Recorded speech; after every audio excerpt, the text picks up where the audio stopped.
You're not lazy, you're just disconnected from the man you were supposed to become. Every time you break a promise to yourself, you lose more than momentum, you lose identity. Carl Jung understood this deeply. Discipline isn't about effort, it's about remembering who you are. Most people think they need motivation. What they actually need is reconciliation with the version of themselves they abandoned. Discipline is how you restore respect, rebuild inner power, and take back leadership over your path. Without it, you're just reacting to life, not building it. Jung believed that when your soul senses disorder, it begins to rebel. That rebellion shows up as fatigue, doubt, distraction. You're not tired because you're doing too much. You're tired because your life isn't aligned with your inner structure. And deep down, you know it. This isn't about becoming someone new, it's about returning to what was lost. The man who kept his word, the one who carried himself with quiet authority, the one who didn't wait for permission to act. He still exists, but only if you're willing to confront what's been buried. Discipline at its core is a spiritual act. It's a statement, I will no longer betray myself. That kind of self-mastery builds influence that doesn't need noise. It's calm, strategic, respected. And it starts with one decision made without excuses. Don't wait for another wake-up call. Don't let comfort rob you of meaning. If you've ever looked in the mirror and felt disappointed, not in your results, but in your reflection, this is your turning point. This is the reminder you've been avoiding. And if you're ready to stop chasing and start reclaiming, stay with me. Because what comes next isn't a lesson, it's a reconstruction. Most men don't struggle with discipline because they lack strength. They struggle because they feel like strangers in their own lives. When you no longer recognize yourself in your own actions, even your victories feel hollow. Carl Jung believed this disconnection creates psychic tension. It's not laziness, it's exile. You're wandering away from your center. The truth is, you've been rehearsing a false version of yourself, one that hesitates instead of leads, one that survives instead of builds. And now you're exhausted. Not because life is too hard, but because your identity is fractured. Until you reclaim it, no strategy will work. No routine will stick. You can't lead a life that doesn't feel like yours. Jung taught that integration, the act of becoming whole, is what heals this split. But integration isn't something you read about, it's something you do. Daily, through micro acts of self-respect. Discipline isn't the goal. It's the signal that you've returned home to your own authority, that you trust your own direction again. Try something different today, not another productivity hack, but something deeper. Write down one promise to yourself. Make it small. Keep it. Watch what happens to your energy when your actions match your identity. That alignment is power. It's influence. It's the beginning of self-leadership. You'll start to notice less resistance, less mental fog, because you're not pushing against yourself anymore. You're no longer negotiating with the part of you that feels lost. Instead, you're building internal order, what Jung called the foundation of individuation. This is where emotional development truly begins. The man who leads himself builds his own rhythm. He doesn't rush, he doesn't rely on motivation. He moves from structure, not urgency. And that structure doesn't come from outside systems, it grows from within. From knowing who you are, from refusing to keep betraying that truth. And once that inner alignment takes root, everything else becomes easier to face. Even the parts of you you've spent years avoiding. Because when your identity is no longer fragmented, you stop hiding. And that's when a deeper conflict begins to surface, one you've been fighting silently for years.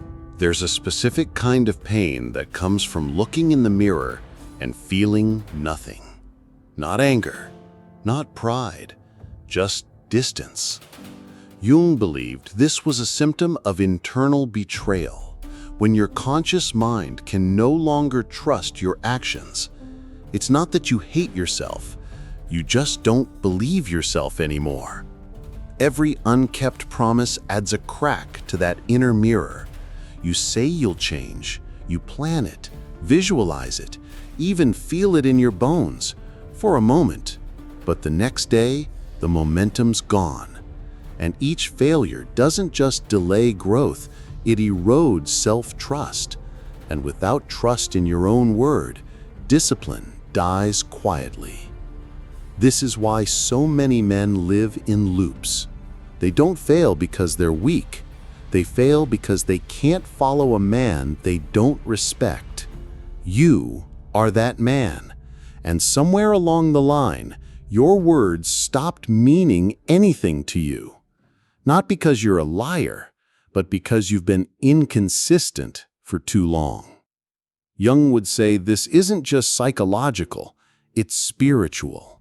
When your inner voice no longer commands action, you feel adrift. You begin to compensate with noise, tasks, distractions, but none of it restores what you actually need: self-recognition, that sense of inner authority that gives power to your presence. Start with one action, just one. Say you'll do it, and then do it. Doesn't matter how small it is. Drink water first thing. Read 2 pages. Meditate for 5 minutes. Each follow-through is a signal to your unconscious, I'm back. That's how respect is rebuilt. Slowly, quietly, strategically. You don't need to be louder. You don't need more motivation. You need alignment. A life where your word means something, where your reflection starts to look less like a stranger and more like the man you promised to become. That's the beginning of real influence, when your presence matches your intention. And once you feel that alignment begin to return, something shifts. The mirror doesn't lie anymore, but it also doesn't flatter.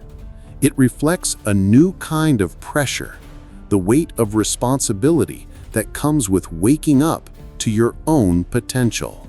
Most people don't fear responsibility because it's hard. They fear it because it's final. Taking responsibility means the excuses have to die. It means you become accountable, not just for what you do, but for who you're becoming.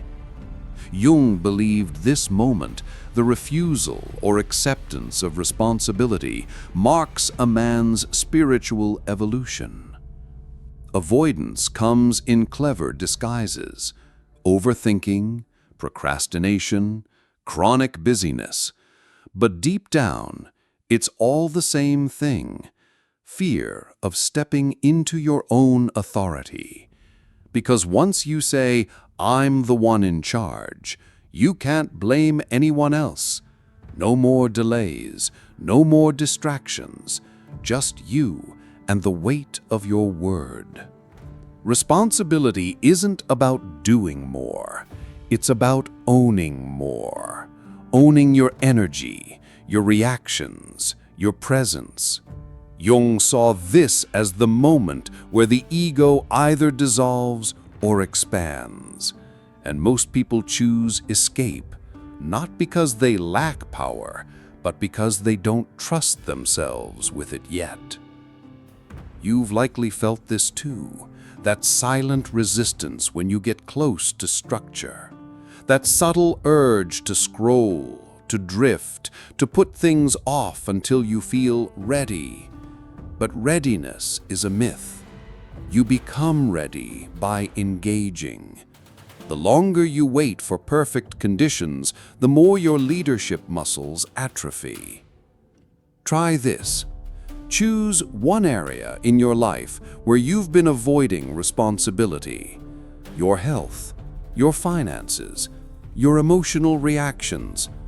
Write down one sentence. This is mine now. Then act on it today. Watch how quickly your energy shifts. Because when a man accepts what's his, the universe starts to respond differently. Carl Jung believed that order isn't imposed, it's remembered, meaning you already have the blueprint inside you. You're not building something new, you're waking up what's been asleep. And discipline is how you speak to that part of you that's been waiting for your return. But the second you accept that weight, another force appears. A subtle whisper of doubt. A part of you that doesn't want the crown, but fears being forgotten. And that part won't go quietly. It's strange but true. Most men aren't afraid of failure. They're afraid of their own strength. Jung warned that the shadow isn't only made of our darkness, it also hides our brilliance, our leadership, our ruthless discipline. And when you fear stepping into that, you keep yourself small, not safe, just silent. We've been taught to associate power with arrogance, intensity with danger. So we hesitate. We hold back. We sabotage ourselves just enough to remain unnoticed. Because deep down, we fear what might happen if we actually showed up fully. If we stopped apologizing for the fire burning in us. That fire, the one you keep dimming, isn't dangerous. It's sacred. It's the same energy that builds empires, writes books, transforms generations. But if you're not using it, you're burying it. And what's buried in the psyche doesn't disappear. It festers. It turns into restlessness, anxiety, that aching feeling that you're meant for more, but doing less. Carl Jung taught that repression is one of the most dangerous things a man can do to himself. When you hide your ambition, your hunger, your strength, you don't become peaceful. You become frustrated, numb, disconnected. And worst of all, you begin to believe you're weak when you're simply misaligned. So how do you reverse this? Step into spaces that challenge you. Lift heavier, speak bolder, commit deeper.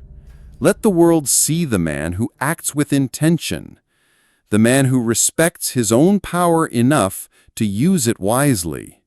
That's what true leadership looks like, not dominance, but grounded presence. You may lose people when you stop shrinking. That's part of the process. Jung believed that becoming whole often meant letting go of personas that no longer fit. You weren't born to blend in. You were born to become solid. And solid men don't chase approval. They create influence. But with every step you take toward your strength, another war begins. A deeper one. The internal conflict between the version of you that leads and the version that keeps pulling you back into delay. Every man has two voices inside. One that says, "Let's change," and another that whispers, "Not today." Carl Jung saw this conflict as more than indecision. It's the battle between the conscious self and the fragmented shadow. One side envisions legacy, structure, and influence. The other just wants safety, comfort, disappearance. You make bold declarations at midnight and feel shame by morning, not because you lack will, but because you lack internal unity. You're trying to build something permanent with parts of yourself still at war. That's why you're exhausted. You're not lazy, you're conflicted. And this conflict is invisible to everyone but you. Jung believed the psyche rebels when you try to force change without healing the split. The version of you that breaks promises isn't evil, it's wounded. He remembers what it felt like to try and fail. He still carries the sting of disappointment, mockery, pressure. And every time you push too hard, he pulls back harder. That resistance you feel, it's not sabotage, it's protection. Your inner system is trying to keep you from more pain. So instead of punishing that part of you, listen. Ask what it's afraid of. Ask what it needs. Jung taught that healing doesn't come from domination. It comes from conversation. Here's a practice. Write down what your disciplined self would say to your avoidant self. Then reverse it. Read both out loud. You'll notice something powerful. Both want peace. Both want respect. They just have different ideas of how to get there. Your job is to lead both toward integration, not keep them fighting. Because when your inner world is aligned, discipline doesn't feel like effort. It feels like breathing. There's no resistance, just rhythm. And that's the moment when your actions finally match your intentions. That's when leadership begins, not in the world, but within your own mind. But don't get too comfortable, because as soon as that war settles, something buried even deeper will start to stir. A forgotten part of you, locked in the dark, waiting to return to the throne.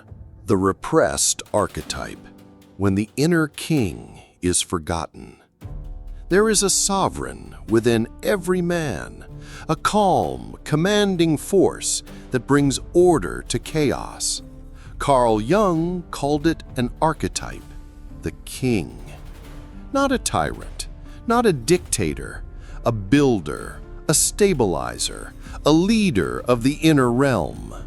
But when this archetype is rejected or forgotten, disorder takes its place.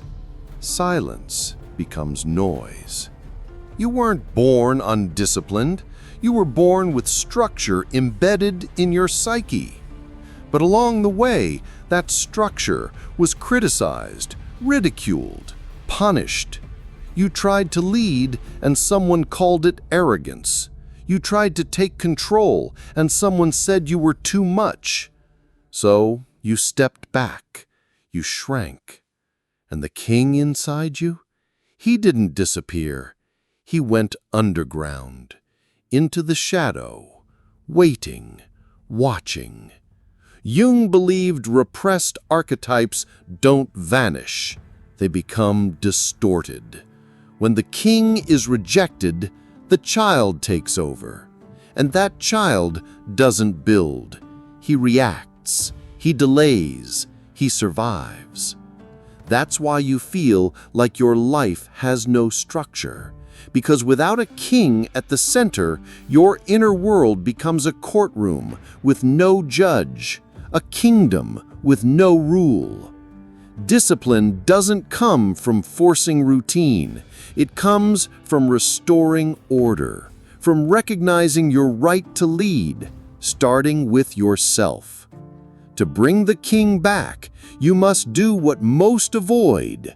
Create boundaries, own your choices, enforce inner law. Wake up at the same time, speak with intention, stop negotiating with chaos. These aren't tasks, they're rituals of sovereignty. Each one reminds your psyche that the throne isn't empty anymore. And the shift? It's subtle but unmistakable. People respond to your presence differently, not because you're louder, but because you carry weight. You move like a man with purpose. That's power. That's respect. That's the influence of someone who leads himself first. But even as you reclaim the throne, you'll still feel something pulling back, a belief that maybe, just maybe, you're not worthy of ruling anything. And that belief is rooted in the image you've held for far too long. At some point, you created a version of yourself to survive. A mask. One that played nice, stayed quiet, avoided risk. Carl Jung called this the persona, a social costume. It's useful, necessary even. But the danger? When the mask becomes so familiar that you think it's your actual face. You became the reliable one, the funny guy, the one who never complains. Labels turned into prisons. You sacrificed power for acceptance, leadership for likability. And now you feel stuck, doing everything right, but feeling nothing real. That's the curse of the false self. You're seen, but not known. Jung warned that over-identifying with the persona causes spiritual decay, because it's not your truth, it's your performance. Discipline becomes unbearable when it's serving a script you didn't write. That's why you procrastinate. That's why you burn out. Your soul is rejecting the role you never auditioned for. So how do you strip the mask? Begin with honesty. What parts of your routine are built on fear? What decisions are made to avoid judgment? If you don't like the answers, good. That discomfort is the invitation to rebuild, not in rebellion, but in realignment, from the inside out. Try this. For one day, speak with full candor. No filters, no forced smiles. If you're tired, say so. If you're unsure, admit it. The world doesn't need another polished persona. It needs men who are real enough to be respected. Influence isn't created through charm. It's forged in authenticity. And here's the paradox. When you drop the mask, people trust you more because truth carries weight. You stop being performative and start becoming magnetic. Leadership returns, not through force, but through presence. That's the reward of shedding what's fake to reclaim what's forgotten. But once you let go of the persona, something else starts to emerge, something raw, unfiltered, a version of you that doesn't crave applause, but demands to be expressed. You've been taught that discipline is about action, but the deepest discipline? It's emotional. Carl Jung believed that unregulated emotion is the true enemy of power, because every time you react impulsively, you give away authority. You stop leading and start leaking. Energy, time, influence. Think about the last time someone disrespected you. Did you respond? Or did you explode? One burns bridges, the other builds boundaries. The emotionally undisciplined man is easy to manipulate. He's predictable. And in a world ruled by strategy, predictability is weakness disguised as personality. This doesn't mean becoming cold. It means becoming precise. Emotional discipline is choosing your response, not because you're suppressing the feeling, but because you've trained it. Jung saw emotion as energy that needed direction, not denial. Channel anger into standards. Channel sadness into creation. Here's a practice. The next time you're triggered, pause. Literally say the word pause in your head. 3 seconds of silence can save you from 30 minutes of regret. Journaling helps. So does breathing. So does walking. These are tools of warriors, not woo-woo rituals. Emotional control is strategic preparation. You'll notice something after a few weeks. People stop provoking you, not because they respect you more, but because your silence becomes uncomfortable. That's real power. when your presence speaks louder than your reactions, when your restraint communicates more than your rage. Jung believed that the man who can sit with his chaos without becoming it is the one who transforms it. That's autodominio. That's spiritual leadership. And in a world full of loud emotions and impulsive actions, quiet authority becomes irresistible. That's how influence is built, one calm decision at a time. But once you master your emotions, a new question arises, one that shakes the foundation of everything you've been working toward. What if your vision for life was never yours to begin with? Have you ever asked yourself if the life you're building is even yours? Carl Jung warned that many men climb ladders propped against the wrong walls. They chase dreams that don't belong to them, expectations handed down by family, society, culture. And the price? A quiet spiritual death masked as success. You followed the rules, got the job, built the routine, but something feels off.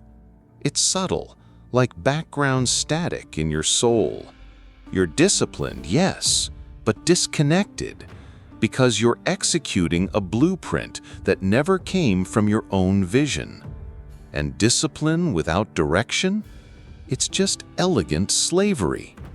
Jung believed true power begins with individuation, the process of becoming who you were meant to be, not who you were trained to be. That means questioning everything, your goals, your values, even your why. Not to rebel, but to realign. Because influence without authenticity is manipulation turned inward. Try this exercise. Take an hour. No phone, no distractions.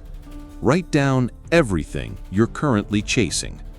Then, next to each one, ask, who told me this matters? If you can't find your own voice in the answer, that dream may not be yours. That's not failure. That's freedom knocking at your door. The disciplined man isn't just consistent. He's conscious. He knows where his energy is going and why. He doesn't climb to prove his worth. He climbs because the peak calls to something deep inside him, something ancient, something sacred. That's the path of purpose, not pressure. As you strip away the noise, you'll feel naked at first, vulnerable, maybe even lost. That's normal. Jung taught that before we become whole, we must dismantle the false scaffolding around our identity. It's not destruction, it's revelation. You're not falling apart, you're falling into alignment. But once your soul gets a taste of truth, it wants more, and it starts to demand that everything around you matches the man you're becoming, which means facing the final challenge most avoid. It's easy to start, it's rare to finish. Carl Jung believed that what separates the weak from the wise isn't vision, it's follow-through. Discipline is not about intensity, it's about integration. It's doing what you said you'd do long after the mood has left and the audience is gone, especially when no one's watching. We live in a culture obsessed with beginnings. What's your morning routine? What's your first step? But Jung knew beginnings are seductive, endings are sacred.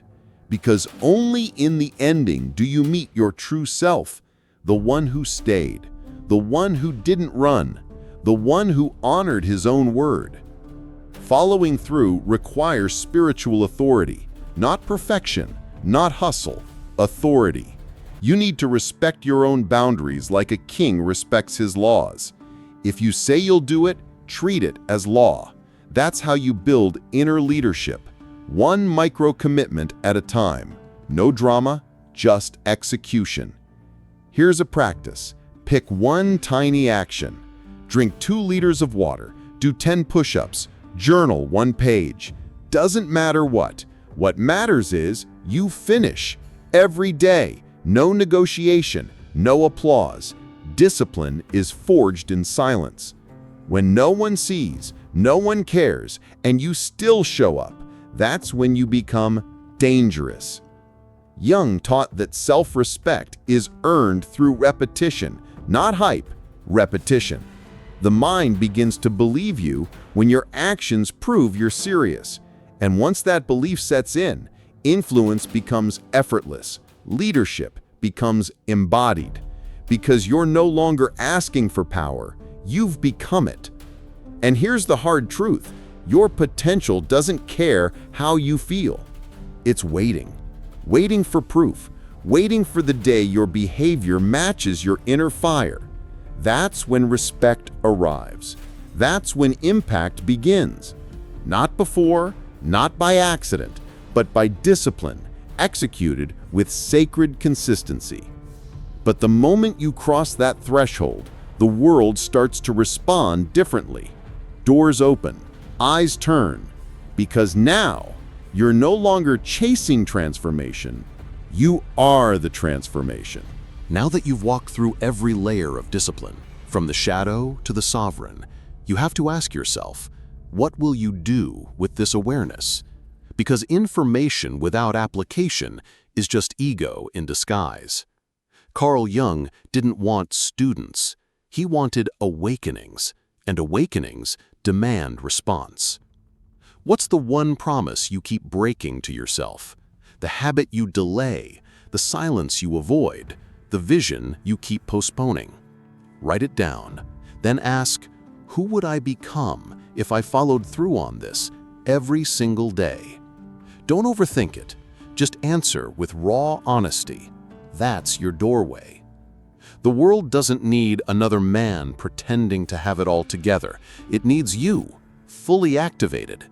A man who leads from within, who builds structure from chaos, who doesn't flinch when tested. That kind of leadership starts in private. That's where true influence is born, in moments nobody claps for. So what spoke to you most in this video? What truth hit harder than you expected? Take a moment, scroll down, and drop it in the comments. You never know who else is waiting for a signal that they're not alone in this process. Your story could be the spark for someone else's transformation. And if you felt something shift in you today, if even one part of you woke up, then you owe it to yourself to keep going. Subscribe to the channel and turn on notifications, because what's coming next will not just inform you, it'll challenge you, it'll sharpen you, and it'll raise your standard. There's another video on screen and linked in the description that dives even deeper. Watch it next. It was made to complement exactly what you've just uncovered. Don't let this momentum die in silence. Feed it, fuel it, follow it. That's how real change is sustained. Because the man you're becoming isn't waiting for perfect timing. He's waiting for you to stop hesitating and start leading.